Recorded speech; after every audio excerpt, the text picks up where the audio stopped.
more than a century back, we did not have the habit of brushing our teeth. Correct. And then there was a brand which came in and brought that whole habit out there. Daily morning brush. The breakfast is the most important meal of the day. It's made by marketing. It's not true. It's not by doctors at all. Two big campaigns that happened in the country. One was around milk, and then there was the egg campaign, Rose Khawa One Day. Yeah. That is a fairly substantial campaign to change the focus that please focus on the protein and the quality of the content that you're getting from egg and not look at it as non-vegetarian and shun it. There are a lot of advertising exaggerations. For instance, food photography is a great example. If it's ice cream or coffee cream, so it will melt obviously. So you need to use toothpaste to ensure that it doesn't melt. Even a small country like Sri Lanka, they have front of pack labels. I think we are in an abysmal state when it comes to labeling. This is a pack which is say 250 ml and they're mentioning for every 100 ml these are the things that are things. So if I'm going to take 1 spoon of it, what is the weight? It's impossible to even calculate all this stuff at all. Totally impossible. Even a child should be able to understand what he or she is wanting their parents to buy. Oats biscuit is healthier kind of stuff. And then when you notice the percentage of oats in the biscuit, it's laughably silly. In 10 days you will lose weight, or in 10 days you will add weight, or in 10 days your gut will become cleaner. And those things, I think people have become slightly more aware that this is to be taken with a giant crate of salt. Current largest segment of influencers are non-users who merely are a platform to talk about something. It's not very different from a newspaper or television channel. You pay the money, you get them to say anything you want. The baby food sold in developed countries didn't include those amount of sugar. Same products sold in developing countries had more sugar. There is nothing like a national level brand which thinks from a health point of view. Everybody is thinking from a price, availability, distribution point of view. So what would an honest brand space look like? In a world flooded with food ads and flashy labels, how do we separate fact from fiction? From greenwashing to ultra-processed foods posing as healthy, it's hard to know what is real. But storytelling has the power to cut through the noise and reconnect us to authentic good food. Today, we're joined by Karthik Srinivasan, a master storyteller and communication strategist. In the world of myth-making, who upholds the beacon of truth? Is it the brand, law, government, or is the entire responsibility of decision-making on the consumer? We'll explore how communication can reshape our food choices, but at the end of the day, the question remains, are we truly listening to the right stories about our food? Hi Karthik, welcome to Good Food Talks. Thank you so much for having me here on the show. Good Food Talks is basically a series of conversations that we are having with thought leaders, but also conscious consumers in the realm of food. Getting people to question about what they're eating, what has gone into the food that they're eating, and the effect that it can have on your body and the effect that it can have on your families, right? So getting the conversation started on that is the reason why we started this chat. So thank you so much for coming and joining us. Absolutely. To be very honest, I'm not that conscious an eater. I've just started being conscious for about 5%, need to go a lot more. But even that gives me so much options to pick from. So I think that's a conversation that I'm having with myself internally. I think brands play a huge role in what we decide, isn't it? Like when it comes to what we eat, what we consume, the communication that the brands put out there, the trust that they have earned, over the years makes us choose or not choose something. And in the world of food, also brands are playing a similar role, right? And that's why it's so important for us to have this conversation with you today, to understand the psychology behind brands in the space of food, how they are communicating, and go deeper. Absolutely. It makes a lot of sense because brands do play a lot of role, and not just brands, even the way the brands communicate to audiences makes a big difference in what we choose and why we choose. Actually. Yeah. So, advertisements can create habits, right? There is this beautiful case study of how years, maybe more than a century back, human beings, actually less than a century back, I think human beings we did not have the habit of brushing our teeth. Correct. And then there was a brand which came in and brought that whole habit out there. Daily morning brush.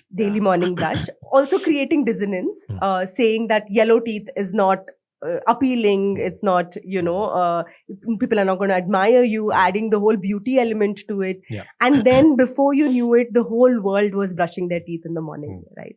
And there are many such examples of the kind of work that brands have done.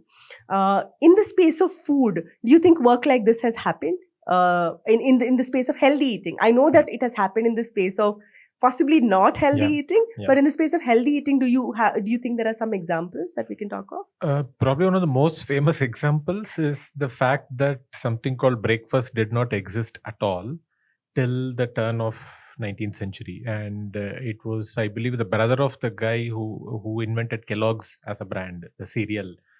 He created a story that the breakfast is the most important meal of the day. Oh, wow. It's made by marketing. It's not true. It's not by doctors at all. So he literally created a story that you need to absolutely have breakfast before you go out to work. And it caught on. And then obviously it was very convenient that his brother had a Kellogg's cereal, cornflakes and etc. And that became a default kind of thing. Even though now in hindsight, we look at it as a sugar bomb in the morning, which we don't want to eat at all. Yeah. But the whole breakfast is the most important meal of the day, was created by marketing, and a very effective marketing. Now everybody believes that you should absolutely have breakfast before you go. I still remember I grew up in Srirangam in Trichy as a kid in school. I used to eat curd rice in the morning, literally, before going to school. We had the proper lunch meal, what we call meal today, before going to school. I had curd rice, dal rice and everything in the morning, and then went to school and then ate something less in terms of a lunch. But now, you can't even think of rice in the morning at all, because you think it's too filling. Who would eat rice in the morning? And that whole change came about because breakfast is the most important meal, and there are specific foods associated with breakfast. You don't break that mold at all. That's probably the best example.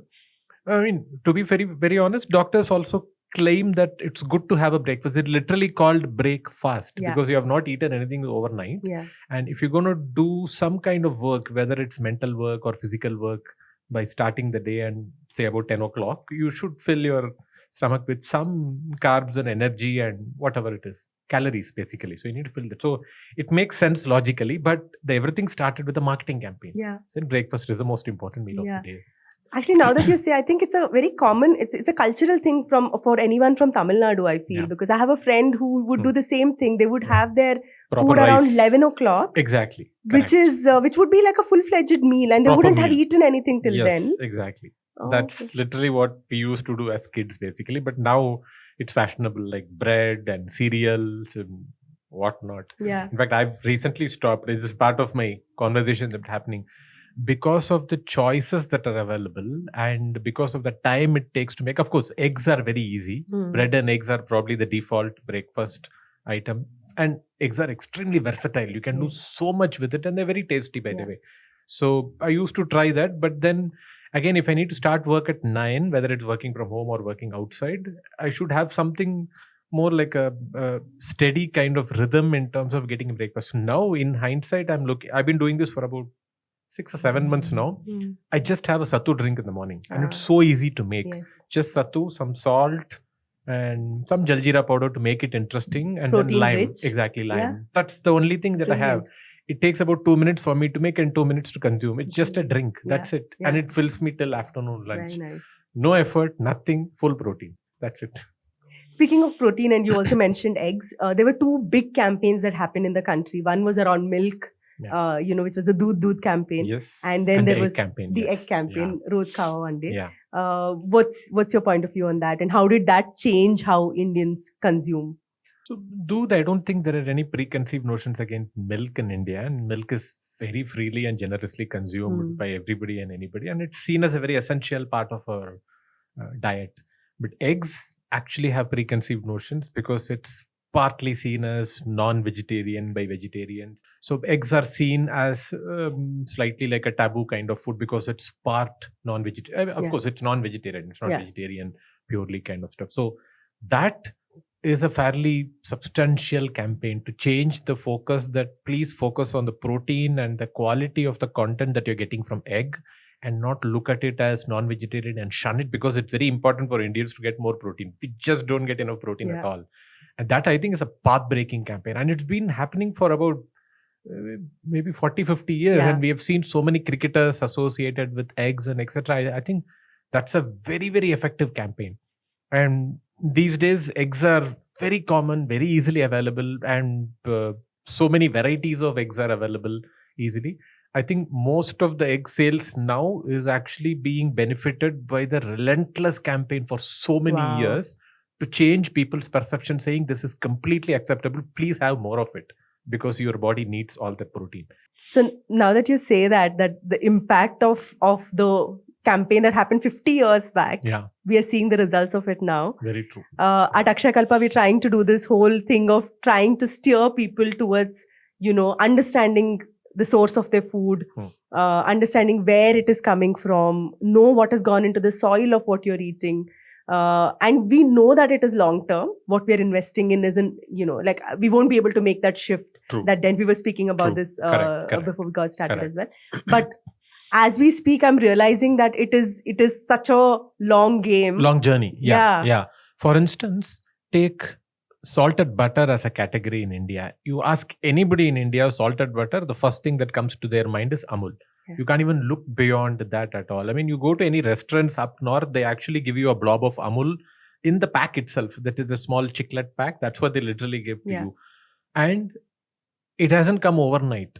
You still see Amul's cartoons on topical events of the day every single day. It's a relentless assault of advertising. They don't advertise butter per se, but they put the brand and that icon, which is actually that mascot, everywhere. Yes. And it's there in your background. You see that small girl, you think of Amul. And then you actually look at their products, and butter means Amul to most people. In fact, something funny happened. There's a new brand of butter called President, which launched a couple of years back in India. And I noticed it for the first time in an MK retail store near my home. So the package was very nice and shiny, dark green, gold color. And the pricing was very similar to Amul. So I told my wife saying, let's try this President butter. She said, no, let's buy Amul only. So I said, why? But Amul is Amul. So then I had to literally force her to look at President butter. And I found out that it felt a bit less salty than Amul. It was quite nice. I managed to convince her for about 3 or 4 weeks, but the 5th week onwards, we are back to Amul now. We can't even look beyond it at all. So the behavior is probably marketing driven, but once it's driven, it stays for a very long time because you trust the brand inherently so much. So when it comes to brands and brand building, there's a lot of creative storytelling that happens, isn't it?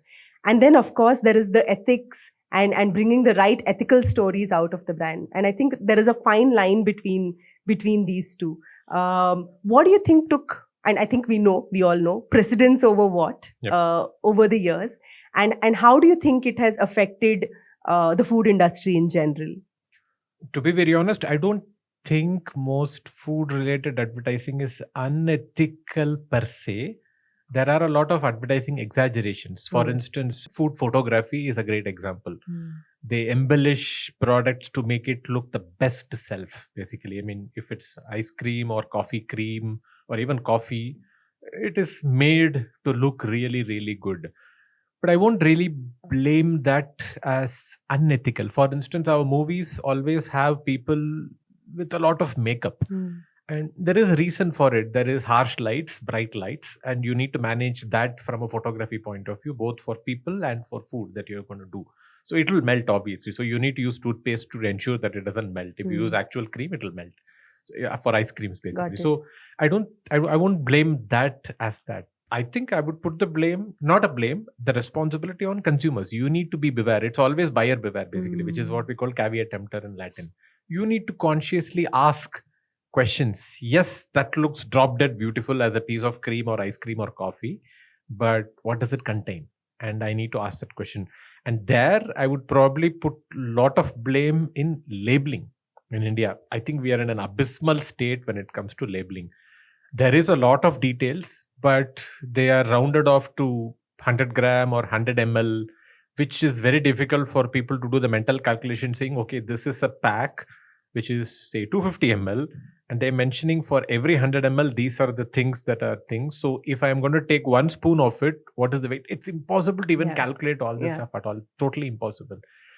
I believe about a couple of years ago, there was a proposal by FSSAI for nutrition, front of pack nutrition value labeling, but that's been put in the back burner. I'm not sure why. even a small country like Sri Lanka right next door, which is really tiny compared to us, they have front of pack labels, which literally has 5 specific or 3 specific things saying salt this much, sugar this much, protein this much, carb this much. It's right there in the front, even up to a biscuit packet. Small biscuit packet, they have all that at all.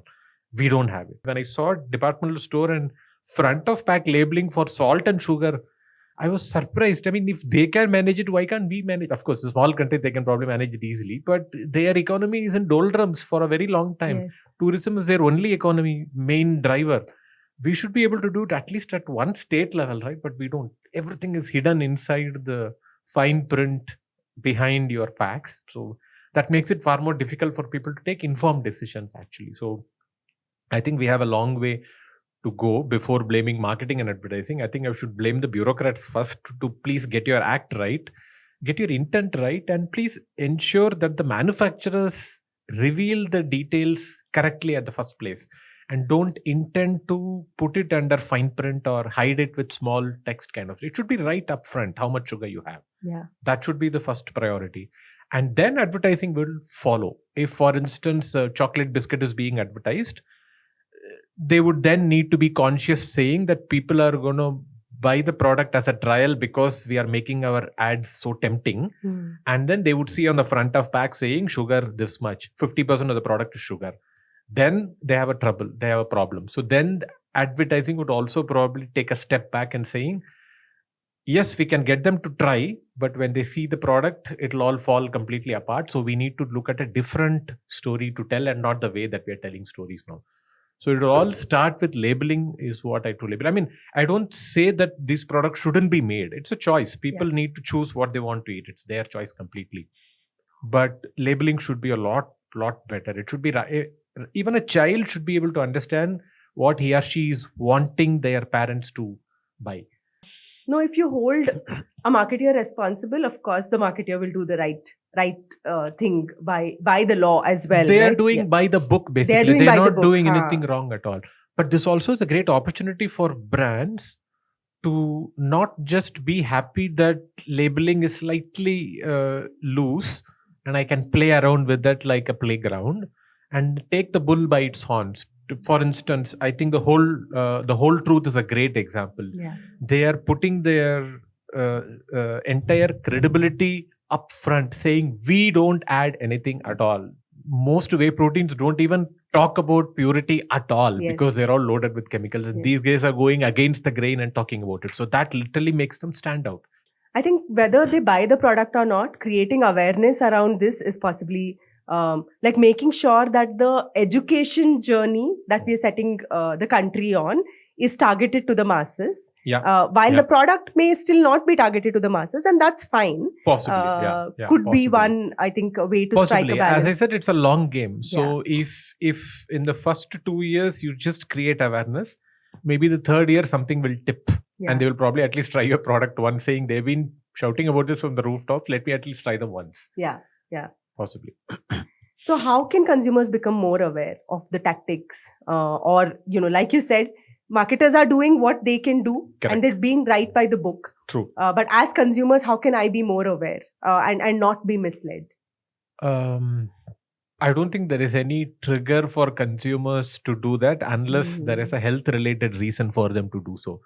As long as they are getting their food which is tasty according to their needs and priced appropriately and easily available, they will continue to buy it. If there is a health related claim somebody makes, then it will make them think slightly more. For instance, Amul used this really well a couple of years ago when they launched cookies. And they went after Good Day and everybody saying your cookies have more vegetable fat. We have pure butter. And Amul's butter is known, it's default in India. So that helped them. Though I don't think the cookies are probably doing as well as Good Day. Good Day continues as it is. They did the same thing with ice creams from Walls actually. They said your ice creams are not ice creams at all. They don't even have milk. They have frozen desserts. And they went to the court and they got a ruling saying that they should be called frozen desserts and we are the real ice creams because it's made of milk. As simple as that.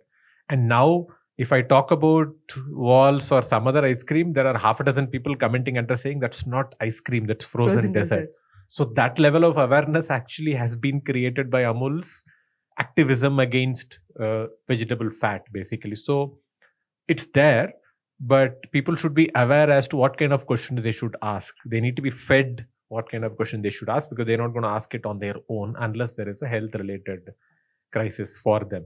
Are there any red flags that a consumer can, look at and say, they're saying this, something seems, for example, it can Off. be either off or it's too good to be true. Yeah. It can be either ends of the spectrum, Yep, right? yep. Like anything to do with health-related claims, because taste-related claims are very subjective. yeah. If you say an ice cream is tasty or a cookie is tasty and etc., yeah, of course it's tasty. It's got sugar. Obviously, it'll be tasty. It's very nice. But health-related claims, for instance, oats biscuit is healthier kind of stuff. And then when you notice the percentage of oats in the biscuit, it's laughably silly to even make that claim. Similarly with protein, whey protein and etc. So health-related claims, I think most people are generally cynical, saying, come on, how can you say that? Right. So people know that actually. People know that. Those are the claims that won't really help them at all, because people know that they can see through those kind of claims. So health-related claims, in 10 days you will lose weight, or in 10 days you will add weight, or in 10 days your gut will become cleaner. And those things, I think people have become slightly more aware that this is to be taken with a giant crate of salt, not just a pinch of salt. So I think most brands have stopped making such things. Right. It's just that more functional claims are being made, which people don't care much, because they know it's part of advertising exaggeration. Wo to karna hi padega. You have to do that much. But health-related claims are a very big thing.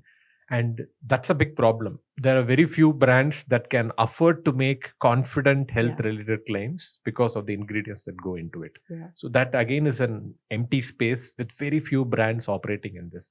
No large food brand worth their name would make a bold health-related claim at all.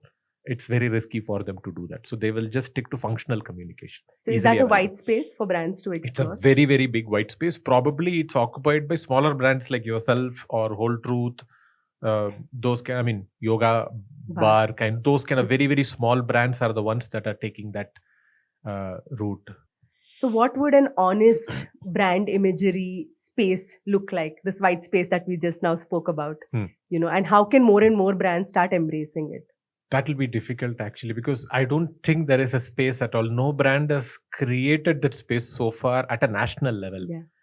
And it's out there in the open to do that basically. So one of the larger brands have to take an active stake and say there are enough people who are demanding cleaner, better food with no preservatives or less preservatives. And we have a market to actually cater to them. And then they will probably start doing it. For instance, it may not always be true. For instance, when electric cars were very, very new, I thought it will be Maruti Suzuki, which will probably turn the market completely. But they are the last ones to launch electric cars, ironically. Right. After the whole world has launched, they are the last ones to do it. So maybe the others have an opportunity like that in the space of healthier food or cleaner food kind of stuff. Not necessarily expected from Amuls of the world or Britannias of the world or ITCs of the world. Yeah. The smaller ones become so big that they actually start changing the market from the back. That's brilliant. Like what Ather has done to... Exactly. Ather has done. Ather and Ola. Ola is a scale equivalent. Ather is a quality equivalent that you look at basically. So similarly, but people think of Ather when it comes to quality. People think of scale when it comes to Ola. Yeah. So that probably is the thing. It was not Bajaj which led the market with electric scooters. True. They joined the party later. The reason why Akshayakalpa exists is we want to make sure that farmers sitting in the villages can earn like us in the cities. Today there is no money left in rural India. On an average, 2,000 farmers leave farming every single day in India. It's not a viable profession anymore. Okay. Right? And we are building role model farmers in every single village around the cluster where we work. Right? So once that role model farmer is built, so once he starts earning, more and more farmers around are seeing and saying, I want my son also or my daughter also to be an Akshayakalpa farmer, right? So reverse migration is also something that we are causing. On the consumer side, when we do these immersions and we go speak to customers, the couple of them who have said this, that, if an organic brand becomes too big, they're available everywhere. I Hmm. see advertisements from them all the time. I'll stop trusting that brand. So my question to you is, should organic brands advertise? Absolutely. There is, I don't think there's any connection between advertisement and scale and organic. You can have pockets of organic farms all over India and advertise yourself as a national brand, and it's perfectly fine, because what matters is how close to customer concentration is the closest organic farm nearby. You don't need to ship everything from Bangalore to the rest of India. If anything, you need to tell the story even more louder and in a more impactful, persuasive manner, that organic is not about not advertising. Organic is can be made available closer to where you live. So please demand organic. I think one thing that most people are getting conscious about is the first thing that you put in your body as soon as you wake up. Maybe that's a space that milk brands can Possibly keep it pure. Put whatever. a better milk in your body when you wake up, kind of stuff, as against that. But again, would everybody drink milk? Maybe kids drink milk more because parents give them milk. Correct. Maybe start with educating parents that the first milk of the day, let it be a better quality milk, not just an average quality milk. But what better quality milk will you put? I don't know. Maybe there's a big opportunity there. Yeah. But in this world today, like this, like you do one search and you get targeted by 30 brands trying to tell you a slightly different version of possibly the same story. Right? As consumers, how do you trust? I'll give you an example. Like, I was looking for some hair care products. I did a search. I started getting targeted. 30 brands, 25, 30 brands, they're still targeting me. But when you're getting targeted with so much, as consumers, how do you decide? I think there are some small start in other segments. For instance, look at Lush as a soap. Yes. When I talk about Lush, everybody immediately remembers saying the person who made that soap, his name or her name is behind the soap. So people remember that. Of course, it's a niche product. It's not a very common mass market. That's there. Second one is coffee. Now, I am a Kothas consumer for a very long time. Stick to Kothas basically. But I know enough people who will name the farm behind their coffee. Oh, wow. And saying this is from that farm, this farm, kind of stuff. And I think brands like Blue Tokai and everybody have made it fashionable and interesting enough to name the specific farms behind where that coffee came from. It's like wine. Exactly, wine. You know that farm, you know how long it has been aged, what are the ingredients, what is the flavor profile. To be very honest, I can't understand any flavor profile. Coffee is coffee for me. Black coffee is black coffee for me. So maybe share that brand with them. So people will also look at saying, you don't want to hog the limelight. You want to share it genuinely with the farmer. Let me give you a chance. Maybe that's a way to go, I guess. Very nice. So influencer marketing has become big. Big and bad. Big.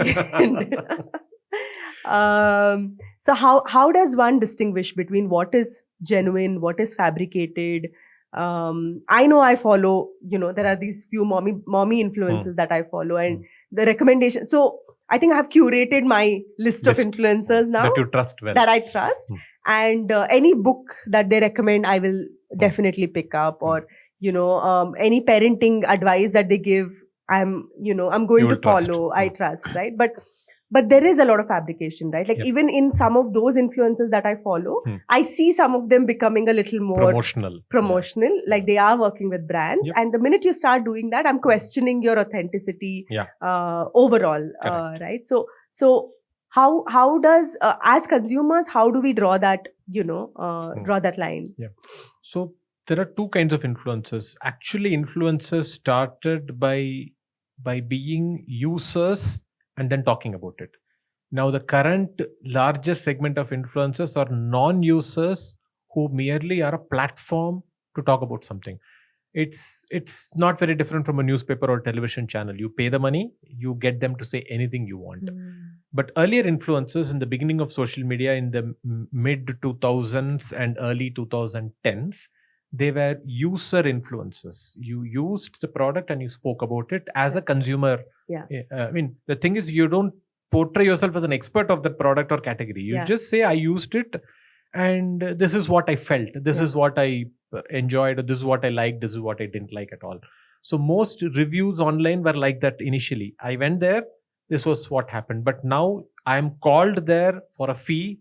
I don't pay anything for the meal. I go there and I say good things about it. So that's where the line is different now. So I think consumers should look at whether they are user influencers or just influencer as a platform. It's literally influencer a platform. That's more often common these days. The mommy bloggers and mommy influencers are very different. They do it for their children. So all the more reason they are very, very specific about what they consume, what they do, and etc. But even there, money could sway the opinion because you won't say bad things about somebody who's paying you. It's just common sense. I'm not blaming their ethics. Just common sense not to say about that at all.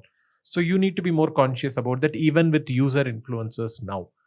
But I think largely there needs to be more government enforcement from a user influencer point of view, because there are very stringent rules for mainstream media, television and even print. There are so many things that they can do. For instance, alcohol advertising is completely bad. Of course, surrogate advertising continues, but alcohol advertising is bad. But in social media and influencers, there's nothing like that at all. Anybody can talk about anything. So there needs to be more rules, not enforcement, but at least rules and guidelines. And I think organizations like ASCI are trying their best within the limitations they have. There are a lot of limitations, of course. They are trying their best, but there could be a lot more. Even with influencer marketing, they're trying, is it? Totally, they are trying. Great. Because people are noticing that there is no disclosure and they have a clear guideline for disclosure. They can't enforce, they can't punish, but they can at least take the brands to task. They can't take influencers to task. That's like a media outlet. They can't do anything. But at least brands would be slightly more cautious because they need to work with the ASCI. And agencies will be slightly more conscious because they also need to work with brands. They need to work with the ASCI kind of stuff. Right. So that's there. And these days, I think most people are very skeptical when anybody and everybody talks about any product. For instance, 3 days ago, I noticed Atomberg founder Arindam Paul talking about a marinate product, that is a paste for marination, either paneer or chicken, whatever it is. And the brand was called Killer, KILLRR kind of stuff. Yesterday evening, I saw Bombay Shaving Company's head Shantanu talking about the same product. And my mind immediately, like a normal consumer, went saying, is it a fantastic influencer marketing program where they got really influential and trustworthy leaders like Arindam Paul, who I would trust generally what he says, because he talks from his heart and says very good things. Shantanu, of course, slightly more fluid with truth and honesty, whatever it is, maybe. But both speaking of the same product, about the same unknown product, D2C product, in a span of 3 days. So that's where my first mind went, and there is no disclosure anywhere at all. It's just possible that they're part of a WhatsApp group and somebody said this product is nice and they both tried it at the same time. They spoke about it at the same time. It's possible. But I think more people are very conscious and cynical about any product endorsement. Even I get asked, whenever I speak about any product, I'm asked saying, is it a paid promotion? So I actually put it in my bio itself, no paid posts. My words are not for a fee. That's it specifically. But people don't notice it at all. They keep asking me again and again, is it a paid promotion at all? I mean, I have nothing against paid promotion. Please do it. But just add a disclosure, for the simple reason that a social media timeline is like a live stream of your life. You talk about your kids, you talk about your experience with the movie, you talk about your life problems, and then you suddenly pitch a product for a fee. It's almost like I'm sitting here with you and I'm talking about weather, traffic, my food, and what I'm going to do after I go from here. And suddenly I ask you saying, hey, have you tried that the Whole Truth product? It's very nice. And you'd be wondering, yeah, of course I've tried it, but why is he talking about it now? If I tell you later that I have been paid by Whole Truth to actually plug this in this show and to you, what would you feel? That's the same thing happens when people notice somebody who's talking about his life or her life and suddenly pitching a product without disclosure. So please add a disclosure. Simply. Also, I think the user influencer is a very good filter. That because we can all apply. Themselves. Yes. Exactly. Correct. So they're not experts. Perfectly fine. Correct. But they're at least users. It makes sense. Yeah, like this one particular influencer, her name is Amma today. 80% of her content is just what she's doing in terms of homeschooling and gentle parenting and all of that.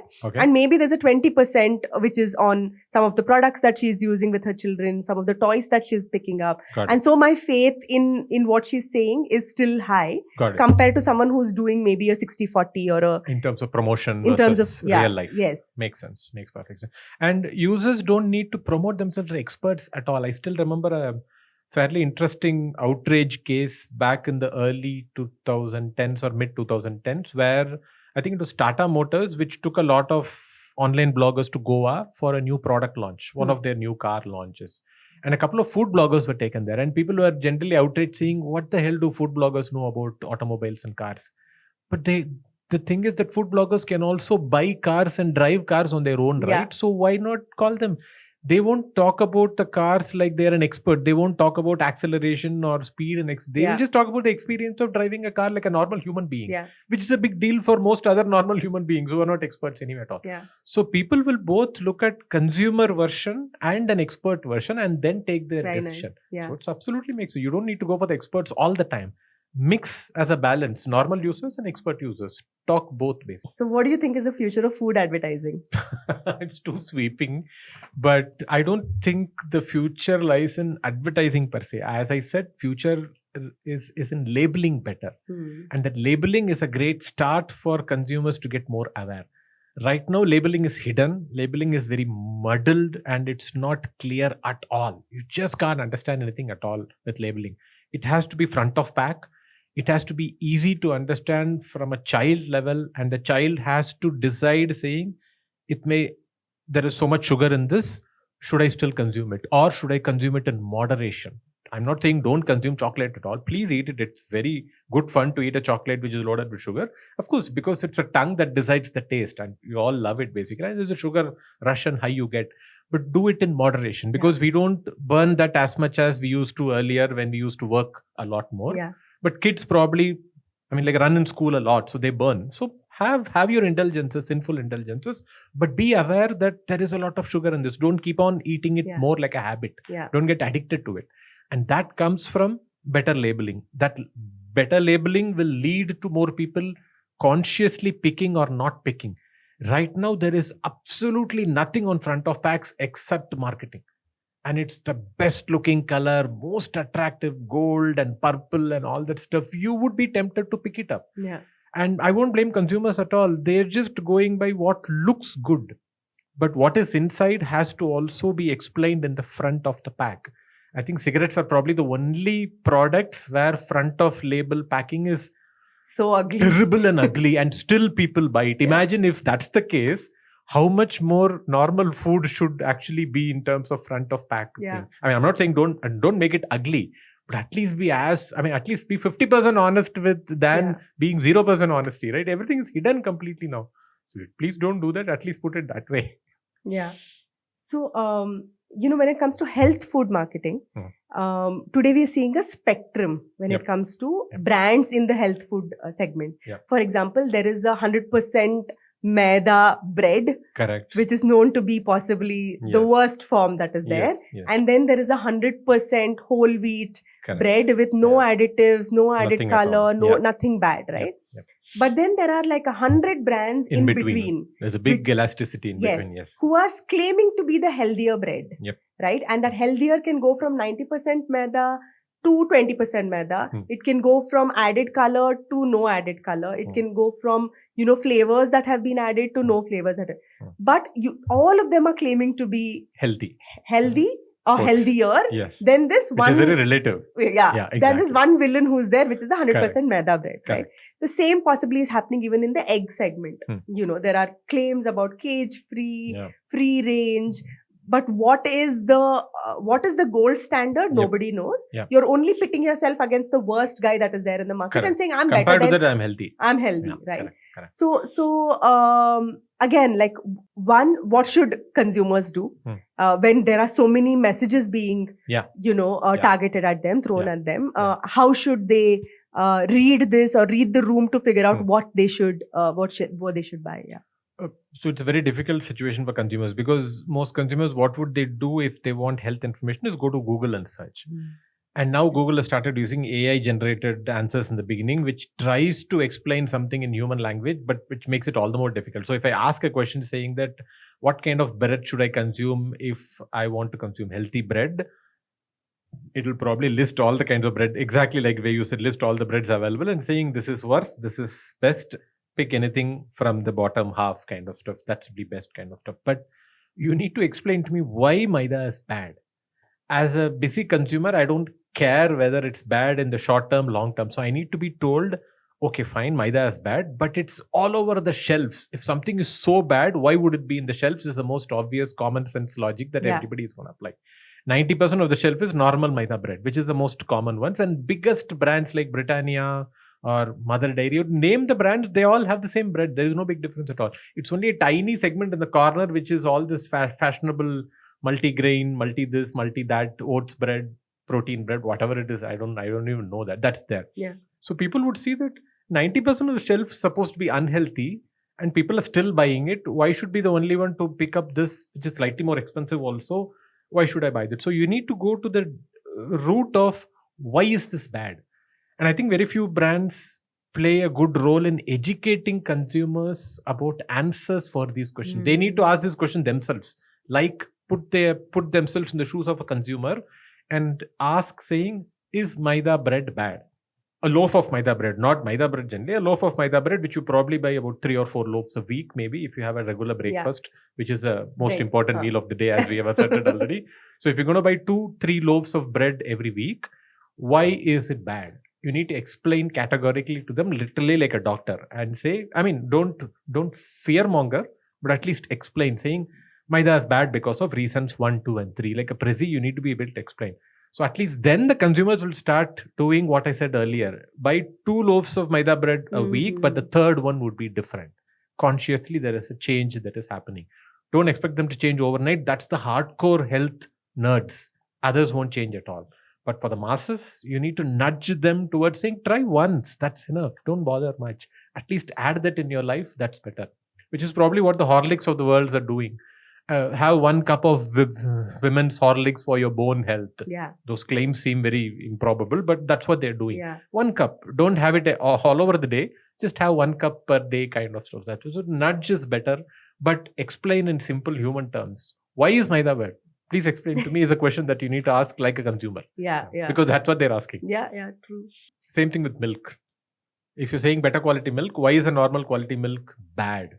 So then you need to probably come to a middle point saying it's not bad in the long term. Then you need to define what is long term. Is it 1 year, 2 year, 3 months? What is it? What will happen to your body? For instance, there is a lot of awareness about health and being healthy, despite we being the diabetes capital of the world, but there is still a lot of movement. Otherwise, brands like CultFit won't proliferate all over the place. Just look at a simple number of smartwatches being sold now. Yeah. It is available for about 1,000-2,000 rupees. It's as simple as the Noise, Bolt, and so many brands are there. Yeah. Everybody is buying a smartwatch. Very few people have a normal watch these days. Everything is smartwatch. Yeah. Even the most basic smartwatch has an array of health-related features beyond telling time. Time is probably the last thing they do actually. Yeah. It's front page alone. But right from your heart rate to pulse ox and name them, there are at least half a dozen things that they claim that they do. Of course, the accuracy of them could be in question, but in terms of a broad range, they all use the same sensors and they're all largely same regardless of what has been paid for the device. Yeah. How can you tie yourself with that and probably give something for people to check on an average per week? Wow. Have you consumed something because of which some average goes up or down, or your sleep quality reduces or not? Try this and see whether of course, there are a lot of other variables. It's not just one product that's going to change your sleep quality or health, but there are other things. But is there something that you can make it tangible for people to check on their own? Is there something? Maybe that will be slightly more better for them to at least add one product which is healthy a week and not completely change their behavior. Very interesting. We should have a chat after the podcast. Yeah, of course. Yeah, sure. Okay, so one of the things that we do at Akshayakalpa is, again, we are hardcore when it comes to talking about the source of food, Yep. that as consumers, you have to understand, right? So, of course, there's a lot of flexing that we expect the consumers also to do. They don't care as much as you do. Yeah. But what we have been successful in doing is in mobilizing city dwellers to going to a village, to spending 2 days over there and seeing what we are doing, right? I think the number today stands at around 40,000 people that we mobilized from the city to the village. So like an immersion basically. Yes. So Right. you go to the farm, you spend 2 days over there. We have a stay facility. It's an outing as well for your family. Like you can come with your children, with your parents, Got it. spend 2 days in an organic farm. It's 24 acres, clean air, great food, almost Sattvic food. Got it. But it's a different life. Fresh. Yeah. So you see the vegetables growing, you see how the cows are taken care of. And so you can then make a conscious choice, right? But it's still 40,000 people. Yeah. And in the segment. duration of many, many years, right? We are heavily invested in this. We think that this is required in today's day and age for this to happen. But this is not going to give us scale in the way of ensuring that many more people know about, the source of food and understanding that. Right. So how can we reach more people with similar stories or maybe, different stories, but how do we reach more people to tell or communicate that you should understand where your food comes from? So I think there is value in this immersion that you're talking about, even though it's not scalable. It's a smallish activity in the larger scheme of things. But there is value because once you taste a freshly plucked carrot, you would never taste a same carrot from a store. It'll be very, very different. But conveniences and availability will become a problem eventually, and you will forget the taste of that freshly plucked carrot. Because it has happened to me. For instance, for about 40 plus years of my life, I thought I hated capsicum. My wife ate it, my kids, son, everybody, they ate it. I never used to touch capsicum in my life at all. I have no clue why I had that aversion towards capsicum, but never ate it. But in 2019 or something, we went to Valparai for a trip and we stayed in a 100-year-old property called Chinnadurai Estate. It's a very beautiful property. Nice. And it's been there for 120 years. The British built it. It's a palatial bungalow where one room is available for everybody to stay. And that caretaker lady, she got freshly plucked capsicum from the garden in Valparai. It's a hill station, so everything grows there. And cut it and made salad and gave it to me. So I didn't want to touch it, but my wife said, please have one piece. For her sake, I had one piece. And a bulb went in my head saying, why the hell haven't I eaten this all my life? And I finished the entire capsicum fresh salad. From then onwards, for about past 6 or 7 years, I've been going after capsicum with a vengeance, no matter whether it's freshly plucked or anywhere at all.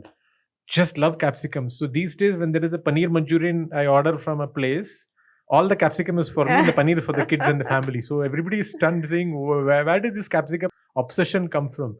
But I love the flavor and crunchiness of capsicum now. After once the freshly plucked capsicum was shown to me as outstandingly good.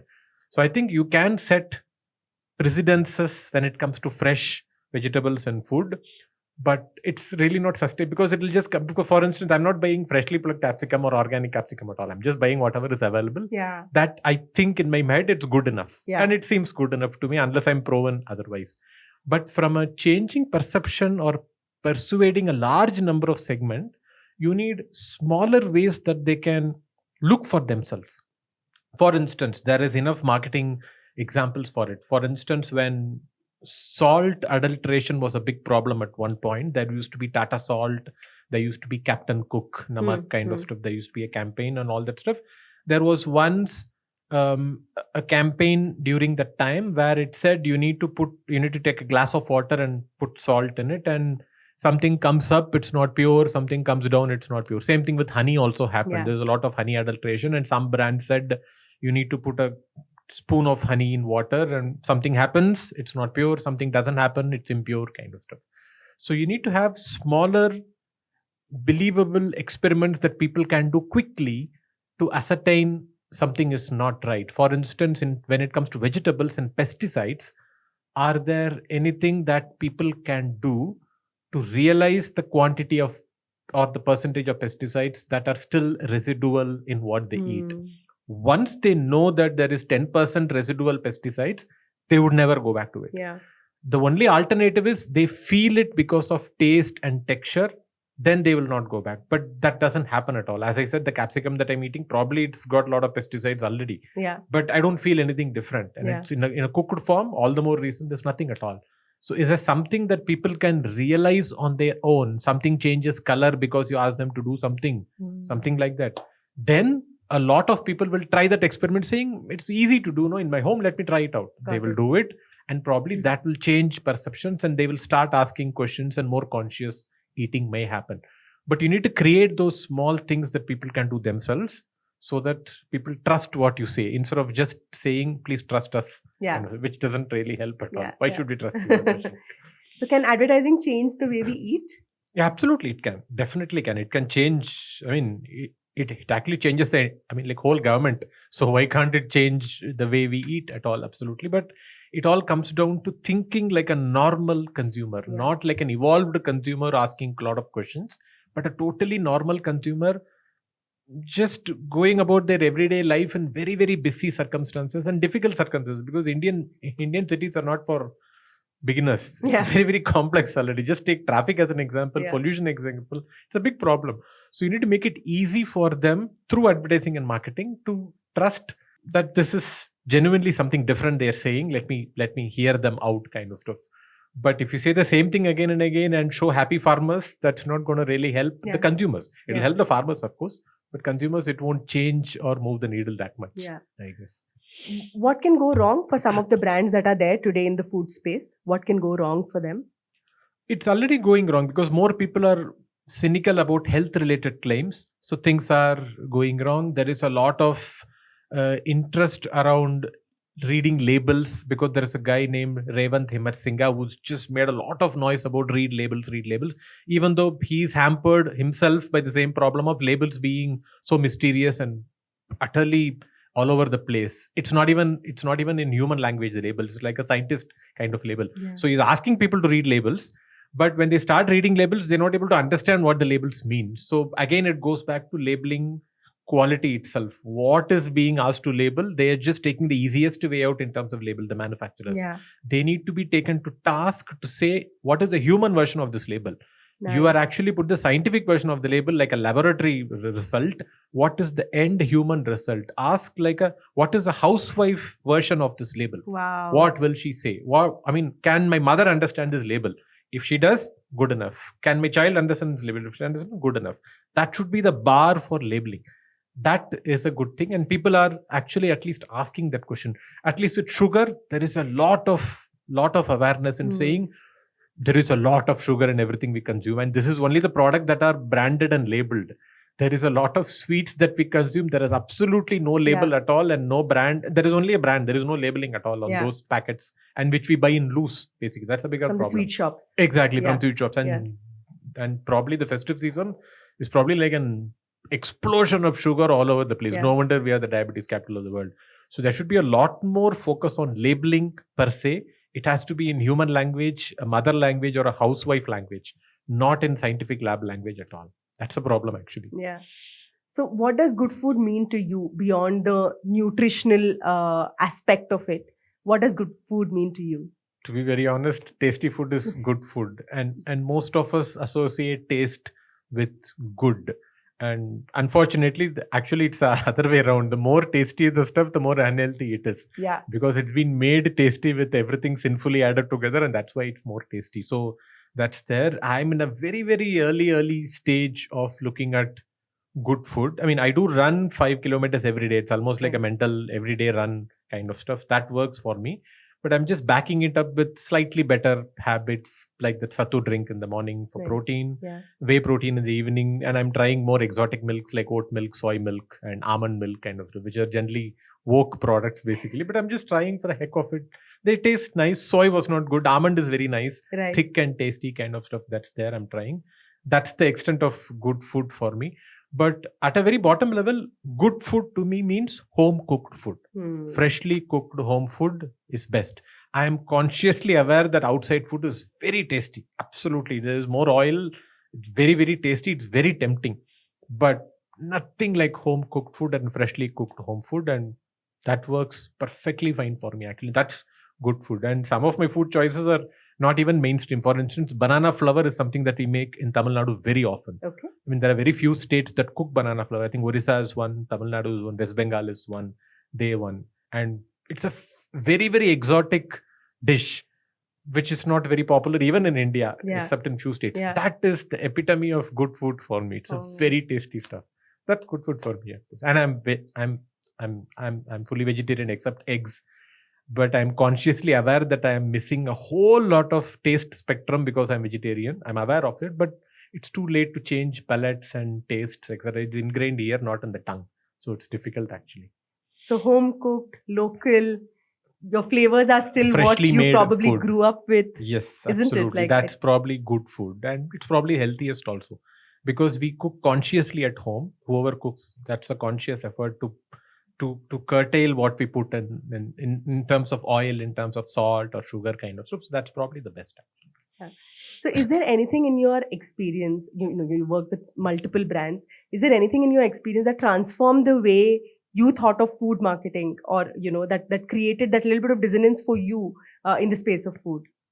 Over a period of time, I think sugar awareness is very good. That's there. And I don't think it's a single brand that has gone about making that awareness ready. Yeah. It's also to some extent social media's overall awareness, because more people asking, and people I trust, people I look like, or people I believe asking that question makes me also question, saying every time I see a product saying what is the sugar quantity kind of stuff. So it's not even advertising, mainstream advertising, because they would never go against sugar. It's a very important part of what they sell. It's only people asking each other there is more pressure on that actually. So advertising probably won't play an active role as much as people doing it to each other actually. Do you see a difference in the consumer awareness? So for example, the ingredients that are used in making the same product in India are different from the ingredients that are used Totally. Yes. There is a lot of difference, right? So a bar of chocolate that is sold here can be very different from completely the same even brand. Though the same brand. Yes. Same product. Right. So do you think there's awareness around this in the country? Very less, because not many people have traveled outside and also consumed the same food there. That's asking for a very specific segment of people. Of course, more people are traveling for fun and vacation outside India. But I don't think they will remember that the Maggi they tried there would be the same as this one, because the Indian Maggi is extremely, extremely unique. The Maggi masala is extremely unique. Is it? And we have grown up with that for our 30, 40 years maybe. So I don't think we would even like the actual Maggi that's available outside India, even in Southeast Asia. I've tried all that because I'm a big fan of instant noodles in moderation, not too much, in moderation. Sure. So it doesn't taste as much at all, but I don't think it'll make a big difference. I think for us, what matters is whether it suits Indian palate. That matters a lot actually. That's what the majority of the people would probably understand. Right. So, like in recent news, there was this whole conversation around baby food and things that were added to baby food, and that can be really heart-wrenching, right? As a consumer, to realize that what you're like, maybe the first foods that you're giving to your child harmful. Is harmful, right? How do as consumers, how do we hold brands up to some of these moral and ethical questions? I'm trusting you. I believe you're giving me good food for my baby, but then you're actually going wrong with that.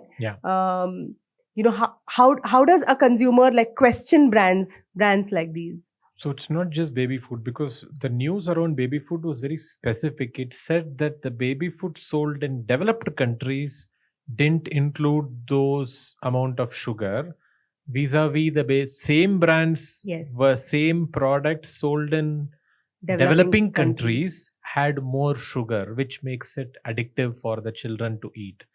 That split was the nub of the problem. If the same amount of sugar was there in all kinds of baby food, exactly same brand all over, nobody would even care. Because there was a difference in the way they treated developing countries and developed countries, where consumers ask and demand better and more. That's where the problem literally started. Similarly with eye drops, which are in the eye of the storm, pun intended of course. The same eye drops that we use are safe, but the ones that are exported from the same brand to African countries are bad. There it's bad, the same thing is better here. So there is a difference between how brands treat different geographies, different markets, depending on what they can afford to bend in terms of rules. That's where the nub of the problem comes. So I don't think individual people can hold brands to accountability, but at our own level, we can all hold brands accountable to at least 1%. We can talk about them. We all have a voice when we have a presence on LinkedIn, Facebook, Instagram, Twitter, X. Now nobody calls it X. We continue to call it Twitter. So we all have that The power of responsibility. brands. Exactly. We all have the responsibility to talk about Yeah. something not going well. And so that should actually turn the tide around paid promotions, because when I say something good about a product, everybody asks me saying, did I get paid from the brand? So start talking bad about the product because your experience has been bad. That's almost called de-influencing now. That's a new trend, Yes. de-influencer trend. So please talk about it basically, but please ensure that you talk about it in a very pragmatic manner. Don't badmouth the brand because the taste was not good. Yeah. Specifically mention what was not good, and the sugar was high, but you bought it by choice. So you can't blame the brand for selling the product. Yeah. But if you find something wrong, please talk about it loudly so that others can be slightly more cautious. They may not stop buying it, but at least they will think twice whether to buy it or not. Yeah. In the previous episode, we had Sameer Sisodia of Rain Matter Foundation, and he was talking about how geography is destiny. You know, and geography is also a privilege. Being born in the right geography is a privilege, and it's just the divine lottery, literally, where we are born. Yeah, and brands also treat you differently based on the geography. You're in a different geography. Yes, yeah, correct. Even within India, that's the case, actually. If you're in a slightly richer state, you would get better quality products because they are more educated, they demand better. If you're in a slightly poor state, you would actually be thrown all the other stuff that they don't demand better at all. So the same thing happens even within India, actually, unfortunately. Yeah. No, it's I mean, it's so easy to think that, so if I demand right, the right thing will be given to me. No, but that's also coming from the place of privilege to think that, all that is possible. All that is possible. It's not possible for a lot of people. I mean, we are all 1% of India, where we are super privileged and get everything that we want, live in our own comfortable shells. But that's not actual India at all. That there is a large segment of people who just can't care enough at all about this because they can't. I mean, their lives are so much more complicated that they can't even begin to care about all this at all in terms of conscious eating, conscious food. Probably they're actually eating much better food, actually. So that's there. But, yeah. Great. Any parting thoughts, Karthik, on this entire space of food and good food? So parting thought, I wouldn't place as much blame on advertising and marketing industry per se as much as I put the blame on the labeling and bureaucratic red ribbon around that. That needs to be really clear. What you can say, what you cannot say, how much ingredients, how to define, how to disclose them. That has to be crystal clear. Once it's crystal clear, when there are no loopholes, nobody can play around with those loopholes. Then you make it very, very clear.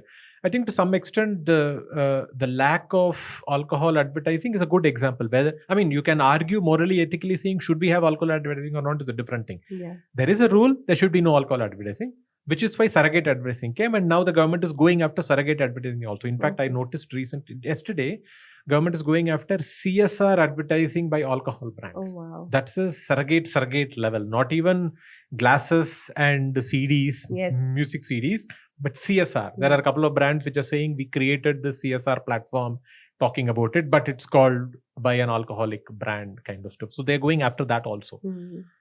The reason why they're going is it's so clear that you cannot advertise this at all completely. And then people are looking at loopholes, and every loophole is being closed one by one. Similarly, if there is an absolute clarity on what to label in biscuits, which is probably the most obvious thing in the form of children, it is being sold along with children as a main audience because they demand it, they buy it, it's so easy to buy. Or even instant food like Maggi and etc., which are not healthy at all, absolutely. They're very tasty, but they're not healthy at all by any stretch of imagination. What should be on the front of pack that children can understand and make a conscious choice? It starts with there. I would put the blame on advertising after all this has been sought. Got it. Now it has been not sorted at all. That has to be sorted first. Then we can start blaming marketers. They are literally playing within the ground that they've been offered, literally. You can't expect them to do the heavy lifting of the bureaucratic team also and saying, let's consciously change this world ourselves. But then you're actually looking at a very Hail Mary kind of situation where everybody is good and everybody is good teacher. That's not going to happen at all. Start with the regulators first to get their act right. then all the downstream activity will change, is my opinion. Great. This was very, very insightful. Thank you so much, Karthik, for coming and joining Absolutely. us. Thank you so much for having me on the show.